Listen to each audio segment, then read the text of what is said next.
Everyone, welcome back to my channel. आज के इस वीडियो में हम बीएससी बायो ग्रुप का जो पार्ट 2 है उसको कंटिन्यू करने वाले हैं। 2020 का प्रीवियस ईयर पेपर है जिसमें हम फिजिक्स और केमिस्ट्री कवर करेंगे।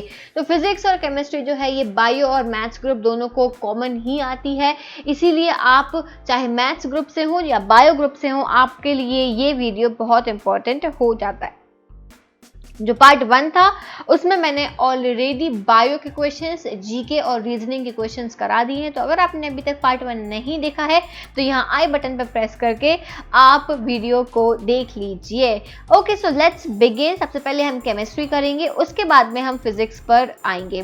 ओके, तो फर्स्ट क्वेश्चन यहाँ पे दिया हुआ है, when a beam of light is passed through colloidal solution. अगर हम बीम ऑफ लाइट को यहाँ पे पास करते कोलाइडल सॉल्यूशन से तो क्या होता है? It gets scattered, it gets absorbed, it gets reflected, it undergoes a reflection. Question number 60 answer होगा it gets scattered। अच्छा, एक चीज और मैं बता दूं कि अगर आपको कोई क्वेश्चन नहीं समझ में आता है तो आप कमेंट सेक्शन में बता दीजिएगा, तो मैं उसका डिटेल एक्सप्लेनेशन आपको कमेंट सेक्शन में दे दूंगी।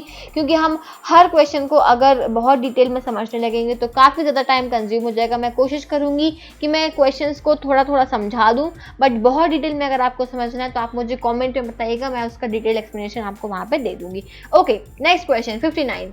If 57% of a first order reaction was completed in 30 minutes, then 50% of the reaction was completed in 32 minutes में 57% हो गया था, तो 50% जो है वो कितनी देर में होगा? 24, 8, 16 या फिर 4? तो आंसर होगा 16 मिनट्स में। कितनी देर में होगा? 16 मिनट्स में। Next, which of the following solution of KCl will have highest value of specific conductance? बताइए कि इन जो which of the following solution, इनमें से सबसे ज्यादा highest value of specific conductance क्या होगा? 0.01 मोलर, 0.1 मोलर, 1.0 मोलर या फिर 0.5 मोलर। 58 क्वेश्चन इसका आंसर होगा C, that is 1.0 molar. Let's move to next question 57। Question number 57 यहाँ पे क्या बोल रहा है? The pKa of acetyl salicylic acid, that is aspirin, is 3. The pH of gastric juice in human stomach is about 2 to 3 and the pH in small intestine is about 8. Aspirin will be unionized in small intestine and in the stomach, completely ionized in the small intestine and in the stomach, ionized in the stomach and almost unionized in the small intestine, या फिर ionized in small intestine and almost unionized in the stomach। Answer होगा इसका D, it is ionized in small intestine or and almost unionized in the stomach। Next question 56। The fraction of total molecules which is ionized in a solution of an electrolyte is known as molecular velocity, order of reaction, degree of ionization, mole fraction of the electrolyte। 56 का answer होगा C, degree of ionization। Next question, for the reaction, ये जो यहाँ पर reaction दिया हुआ है, the forward reaction at constant temperature is favoured by introducing inert gas at constant volume, introducing chlorine gas at constant volume, introducing an inert gas at constant volume या फिर none of these. तो इसका answer होगा C, introducing an inert gas at constant volume. ठीक है, question number 55। Next question देखते हैं 54। Question number क्या कह रहा है यहाँ पर? Manufacture of ammonia from element of represented by, from the element of represented by, ये यहाँ पे आपको दिया हुआ है। The maximum yield of ammonia will be obtained when the process is made to take place at lower pressure, high temperature, low pressure, low temperature, high pressure, high temperature, high pressure and low temperature. Answer होगा इसका D, at high pressure and low temperature. Next 53। For a spontaneous change, free energy change, ठीक है, positive, negative, zero और can be positive और negative. तो इसका answer क्या होगा? क्वेश्चन नंबर 53 का आंसर होगा बी, दैट इज नेगेटिव यहाँ पे होने वाला है। Now which of the following is not an antipyretic? इनमें से कौन सा एंटीपायरेटिक नहीं होता है? एस्पिरिन, पैरासिटामोल, बार्बिटूरिक एसिड या फिर फिनाएसिटीन। क्या होगा? 52 का आंसर होगा सी, बार्बिटूरिक एसिड जो है यहाँ पे एंटीपायरेटिक नहीं होता है। 52 हम कर चुके हैं। नेक्स्ट क्वेश्चन, क्वेश्चन नंबर 51 यहाँ पे बोल रहा है, असर्शन और रीजन यहाँ पे दिया हुआ है। असर्शन दिया हुआ है bakelite is used for making electrical switches, plugs and boards, और रीजन दे रहे हैं bakelite is hard, has a high melting point and electrical insulation property और interparticle forces of attraction in it are due to hydrogen bonding। आपको answer बताना है कि क्या असर्शन और रीजन, पहली बात तो जिन्हें नहीं पता है वो जान लो। असर्शन मतलब कि एक यहाँ पे स्टेटमेंट दिया हुआ है, ये स्टेटमेंट दिया हुआ है। क्या आपको सबसे पहले ये सोचना है ये स्टेटमेंट गलत सही है या गलत है, पहला यही डिसाइड कर लेना। फिर एक रीजन दिया हुआ है, तो पहले तो ये देखो कि ये जो लाइन लिखी है ये किसी भी चीज के लिए सही है क्या या सही नहीं है, ट्रू और फॉल्स डिसाइड कर लो। फिर ये डिसाइड करो कि क्या ये रीजन इसके लिए करेक्ट है या नहीं है, और ऐसे ही आपको 4 ऑप्शंस दिए गए हैं कि दोनों करेक्ट हैं, दोनों रॉन्ग हैं, या फिर ये करेक्ट है लेकिन इसका ये रीजन करेक्ट नहीं है। इस तरीके से आपको 4 ऑप्शन दिए हैं और वो आपको चूज करना है। तो 51 का जो आंसर होगा that is D, both A and R are correct and R is the correct explanation of A. ठीक है, मतलब असर्शन की करेक्ट एक्सप्लेनेशन दिया हुआ है। 50th question, glycogen. ग्लाइकोजन क्या है? Is a linear polymer with no branching, contain more branching than amylopectin, contain less branching than amylopectin, cannot be digested by human beings। Glycogen पूछ रहे हैं कि ग्लाइकोजन जो होता है, ग्लाइकोजन, ठीक है, वो क्या है? क्वेश्चन नंबर कौन सा है ये? 50 can not be digested by human being. Glycogen जो होता है वो ह्यूमन बींग्स डाइजेस्ट नहीं कर पाते हैं। नेक्स्ट क्वेश्चन, क्वेश्चन नंबर 49, ठीक है, 49 क्वेश्चन नंबर यहाँ पे क्या बोल रहा है? Among which among the following species has sp2 hybridisation, hybridised N atom, nitrobenzene, trimethylamine, pyrrole या फिर एसिटाइलडोक्सामाइन। बताइए क्या होगा इसका correct answer? Question number 47 answer होगा only first, third and fourth are correct. First, third और फोर्थ करेक्ट है। 48 the carbon atom of carbonyl group is sp2 hybridise, sp3 hybridise, sp hybridise, sp2 hybridise, dsp2 hybridise. बताइए 48 answer होगा इसका ए, that is sp2 hybridised होगा। Next question, the sulphonation of phenol give rise to a. Sulphonation of phenol क्या है? बताइए किसके लिए? Give rise to what? O सल्फोनामेट product, M sulphonated product, P sulphonated product और नन ऑफ दीज। ठीक है, ऑर्थो, मेटा, पैरा या फिर इनमें से कोई भी नहीं। 47 आंसर है A, that means only first and second are correct. Ortho and meta sulphonated product यहाँ पे करेक्ट होंगे। क्लियर? नेक्स्ट क्वेश्चन की तरफ बढ़े हैं हम।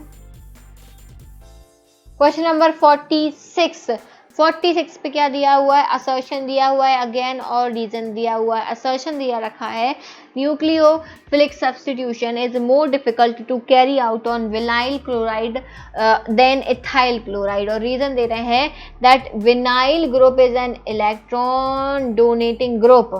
ठीक है, अब बताइए क्या ये रीजन सही है, क्या ये असर्शन सही है, और क्या ये रीजन जो है ये असर्शन के लिए सही होगा? आंसर होगा इसका बी, दैट मीन्स कि रीजन तो करेक्ट दिया, असर्शन तो करेक्ट दिया हुआ है पर ये रीजन बिल्कुल गलत दिया हुआ है। Reason is wrong. Next question 45. The addition of HBr to an alkene in the presence of peroxide is an example of electrophilic addition reaction, nucleophilic reaction, free radical addition reaction या फिर formation of carbocation as an intermediate. Question number 45 answer होगा इसका C, free radical addition reaction. Next question 44. A mixture of oil and water is separated by. Oil और water के mixture को कैसे separate करेंगे? Filtration, fractional distillation, sublimation या using separating funnel. तो simple सा क्वेश्चन है भाई, इसमें सेपरेटिंग फनल का यूज करेंगे. फिल्ट्रेशन से तो निकलेगा नहीं, फ्रैक्शनल डिस्टिलेशन भी काम नहीं करेगी, सब्लिमेशन तो बिल्कुल ही काम नहीं करेगी. तो आप सेपरेटिंग फनल का यूज करके धीरे धीरे उसको सेपरेट करो, क्योंकि ये दोनों इमिक्सिबल लिक्विड है, ये मिक्स नहीं होते हैं.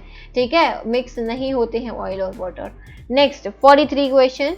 The stability of which intermediate is not governed by hyperconjugation? Carbon cation, carbon A9, carbon free radical या फिर none of these. 43 का आंसर होगा बी, कार्बन एन. ठीक है, अब हम बढ़ेंगे नेक्स्ट क्वेश्चन की तरफ. क्वेश्चन नंबर 42 करना है अब हमारे लिए. किधर गया? ये रहा 42. IUPAC name of the following compound is. Okay, following compound, इसमें IUPAC name of the following compound is, यहाँ पर कंपाउंड तो दिया ही नहीं रखा है. I don't know, there is something in this question, कुछ तो मिसिंग है. IUPAC name of the following compound is 2-ethyl 3-methyl but 1-ene, 2-isopropyl but 1-ene, 3-ethyl 2-methyl but 3-ene, ethyl isopropyl ethene. अच्छा, ये पूछ लिया होगा कि भाई इनमें से कौन सा सही जो है ये IUPAC नेम दिया हुआ है, मतलब उसके रूल्स को फॉलो करते हुए. तो 42 का जो आंसर होगा वो होगा ए. ठीक है, अच्छा सीक्वेंस पूछ लिया ना कि पहले कौन सा लिखते हैं फिर बाद में क्या लिखते हैं, इस हिसाब से उन्होंने पूछा करेक्ट कौन सा है. Okay, next.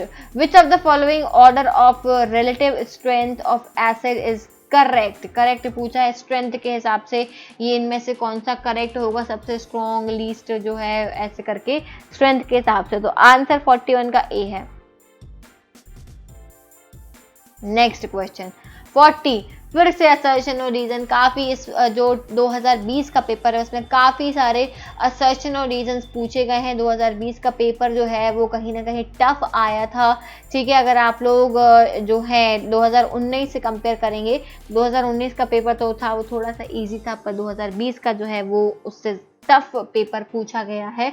अभी हम फिजिक्स देखेंगे तो उसमें भी जो है न्यूमेरिकल्स काफ़ी ज़्यादा पूछे गए हैं. तो आपको अपनी बायो केमिस्ट्री, रीजनिंग और जीके को स्ट्रॉन्ग रखना है, जिससे कि इवन अगर आपसे फिजिक्स नहीं भी बनती है तो आप इनमें स्कोर अच्छी तरीके से कर सकें, क्योंकि फिजिक्स भी सिर्फ 30 नंबर की है, बाकी आपके हाथ में पूरे मार्क्स हैं. तो कोशिश करिएगा कि केमिस्ट्री, बायो और जीके और रीजनिंग में आप एक भी क्वेश्चन गलत करके ना आए, क्योंकि यहाँ पे अगर आपका एक क्वेश्चन गलत होता है और वो मार्क्स में काफ़ी ज़्यादा डिफरेंस लेके आ सकता है.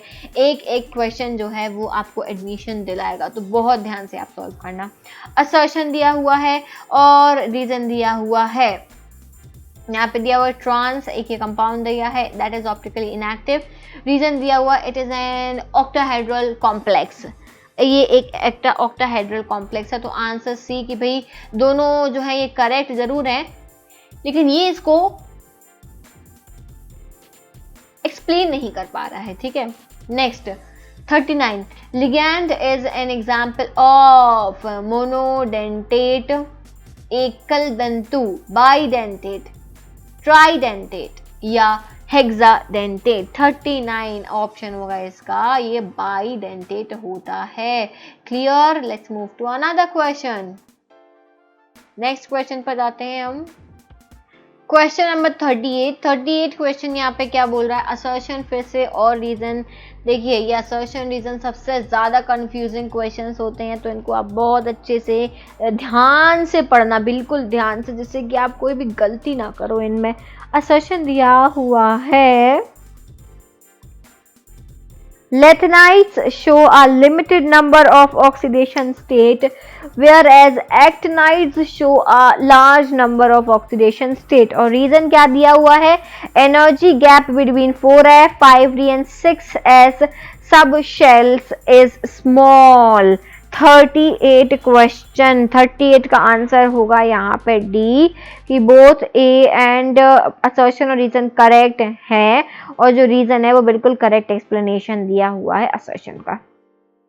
Next 37, the colour of the transition metal ion is due to, colour of the transition metal ion is due to D transition, charge transfer, charge of geometry, या फिर एम्प्टी डी ऑर्बिटल। फिर options दिए हुए हैं, अब आप बताइए 37 का जो है करेक्ट आंसर क्या होगा? वो होगा C, that is first, second and fourth. ये जो है यही करेक्ट है, थर्ड वाला जो है ये गलत दिया हुआ है। Next question 36, which of the following is the strongest Lewis base? NCl3, NBr3, Ni3, NF3, इनमें से कौन सा स्ट्रॉन्गेस्ट लिविस बेस होता है? 36 क्वेश्चन 36 आंसर होगा सी इज द राइट आंसर। चलो बस थोड़े से ही क्वेश्चंस बचे हैं और हम ये जो है केमिस्ट्री कंप्लीट करने वाले हैं। क्वेश्चन नंबर 35 नंबर का क्वेश्चन क्या बोल रहा है? विच of the following statement is correct regarding self reduction? Self reduction के रिगार्डिंग कौन सा स्टेटमेंट करेक्ट है? Partial roasting and self reduction occurs together. First self reduction occurs followed by partial roasting. First partial roasting occur followed by self reduction. Partial roasting is done in the reverberatory furnace first and then self reduction is done in the blast furnace. क्या इसका correct answer होगा? तो इसका correct answer होगा C, that first partial roasting occurs followed by self reduction. ठीक है, अब आ जाओ अगले क्वेश्चन पे. Question number 34, which of the following statement is correct? इनमें से कौन सा स्टेटमेंट जो है वो करेक्ट दिया हुआ है?